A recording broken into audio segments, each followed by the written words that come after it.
E no capítulo 79 de Shumatsu no Valkyrie, nós tivemos um pouco sobre o flashback do Rei Leônidas e um pouco sobre a batalha entre Leônidas e Apolo. Então já deixa aquele like, se inscreve no canal para dar aquela moral pra gente e vamos pro vídeo. O capítulo começa com um velho guerreiro espartano falando um pouco sobre Leônidas, dizendo que o Leônidas tinha as costas mais legais da Grécia inteira. Na verdade, ele tinha as costas mais legais do mundo inteiro, e ele era o maior homem que todos respeitavam, e todos os espartanos o admiravam. O velho guerreiro então não deixava de ficar animado sempre que via as costas de Leônidas. Ele era apenas um velho, mas ao ver Leônidas, ele sentia que ainda poderia lutar. Então nos é contado um pouco mais sobre o passado de Leônidas. O mesmo velho guerreiro se lembra de quando era mais jovem, e ele se sentia que quando estivesse com Leônidas, ele poderia vencer, mesmo se eles lutassem contra 300 mil inimigos. Desde então, inúmeros heróis de todas as idades e países surgiram, mas ainda assim, o rei Leônidas I é o homem que mais foi admirado pelas suas costas em toda a história da humanidade. E agora o flashback corta para 480 a.C.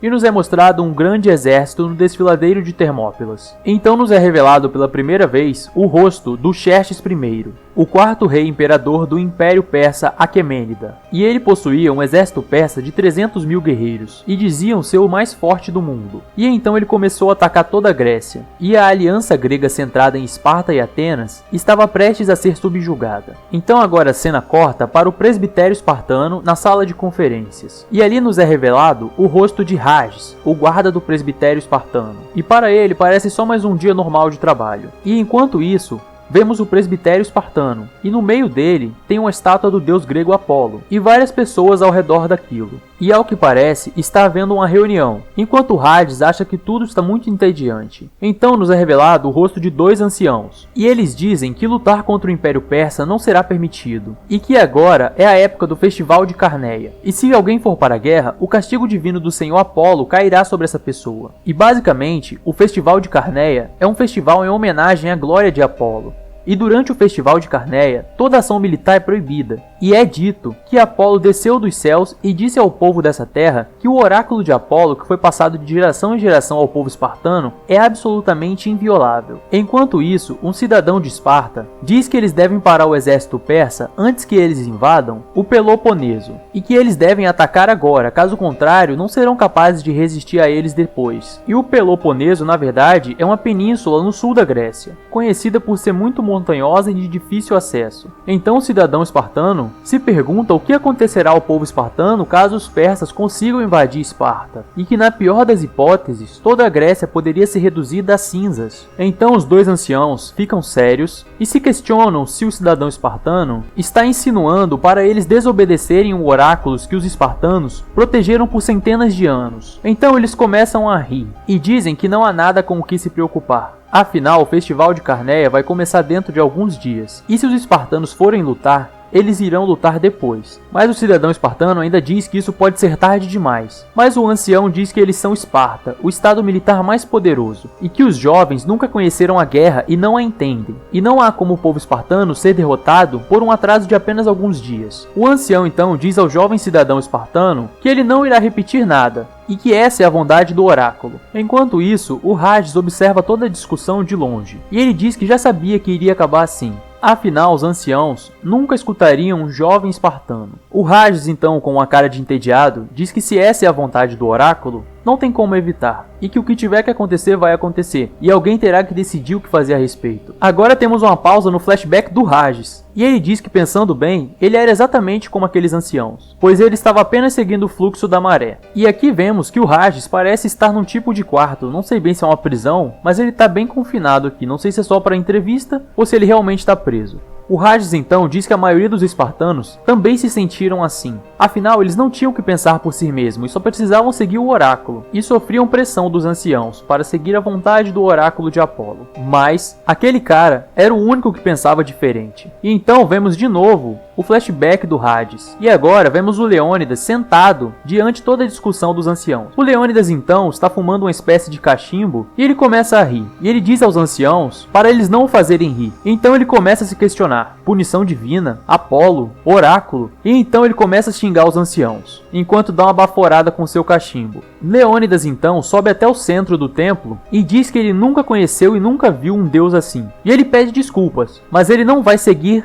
e nem confiar a sua vida a esse oráculo. Ele então diz que vai lutar, enquanto sorri. Os anciãos então se perguntam como Leônidas se atreve a desrespeitar o conselho sagrado, e mesmo que ele seja o rei, sem a decisão do conselho, ele não pode começar uma guerra. Afinal, naquela época, mesmo que fosse o rei, quem comandava o exército de Esparta era o conselho que tinha o direito de gerenciamento bélico de outras nações. O ancião ainda questiona Leônidas como ele se atreve a falar com o Lorde Apolo daquela forma, e isso é imperdoável. O Leônidas então começa a ficar com a expressão séria e questiona o ancião: imperdoável? Não seja tão arrogante. Ele então se prepara para dar um soco, e enquanto os anciãos ficam desesperados, Leônidas acerta um soco tão poderoso na estátua de Apolo que ela se racha, e então cai no chão quebrando tudo. E aqui nós vemos que o soco foi tão forte que as mãos de Leônidas estão saindo sangue, e ele então diz que se vier algum castigo, o castigo divino vai cair apenas sobre ele. E ele pergunta se alguém tem algum problema com isso. Então o Leônidas se despede e vai embora, mas o ancião diz que ele destruiu o domínio do oráculo que perdurou por centenas de anos, e que ninguém vai seguir Leônidas. E eles se perguntam, por que precisamos ir agora? Por que Leônidas desafia os deuses? Ele quer tanto lutar? Ele está com tanta sede de sangue assim? Leônidas então responde que ele não quer lutar. Ele está cansado e também não quer morrer. Ele preferia ficar bebendo e depois tirar um cochilo. Só que agora é hora de lutar. Afinal, se o exército persa invadir, Esparta estará acabada. E sempre que Leônidas luta, ele luta por vontade própria. Afinal, isso é Esparta. Leônidas então sai do templo e ele passa bem na frente de Rages, com uma postura muito séria, enquanto Rages se impressiona com isso. Rages então observa Leônidas pelas costas, e então ele pensa consigo mesmo que Leônidas desobedeceu uma ordem, e ele não conseguia entender qual o motivo de ir lutar sozinho naquela guerra. Então por que ele fez aquilo? Rages então largou seu posto como guarda e saiu correndo atrás de Leônidas, e ele diz que suas pernas se moveram sozinhas, enquanto ele está chorando e grita pelo nome de Leônidas, e por conta própria,